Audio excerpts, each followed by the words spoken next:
कभी आपने महसूस किया है कि आप जाग तो गए हैं, लेकिन जिस्म अभी भी सो रहा है? साइंस उसे स्लीप पैरालिसिस कहती है, लेकिन कदीम अकायद के मुताबिक ये रूहानी क्रॉसिंग पॉइंट है, जहां इंसान की रूह लम्हों के लिए आलम बरज़ख को छू लेती है। ये वो लम्हा है जब इंसान दो दुनियाओं के बीच फंस जाता है, एक तरफ ख्वाब, दूसरी तरफ हकीकत, और उनके दरमियान एक बारीक मगर खतरनाक पर्दा।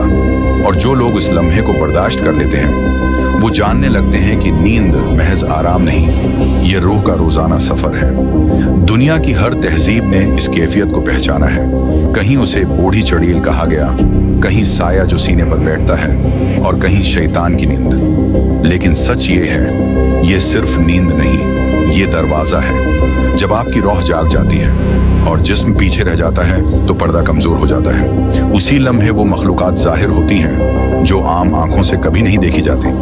कुछ साए आपके आसपास खड़े रहते हैं, कुछ आहिस्ता आहिस्ता करीब आते हैं। उनका मकसद सिर्फ देखना नहीं होता, वो महसूस करना चाहते हैं कि आप उन्हें महसूस कर सकते हैं या नहीं।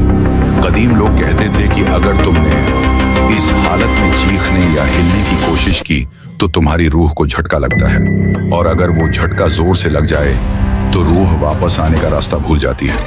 कुछ लोग जिन्होंने ऐसा महसूस किया बाद में बताते हैं कि वो जागे तो कमरे में साए गायब नहीं हुए थे, आंखों के कोनों में अब भी कुछ हरकत करता था, और रातों को वही दबाव सीने पर सांस के साथ वापस आ जाता था। बस याद रखो, जब अगली बार तुम जागो मगर हल न सको, तो आंखें बंद करो, सांस आहिस्ता लो, और अपने दिल में सिर्फ एक बात दोहराओ, ये लम्हा खत्म होगा, मगर वो साया जो तुम्हारे करीब आया था अब तुम्हें कभी अकेला नहीं छोड़ेगा।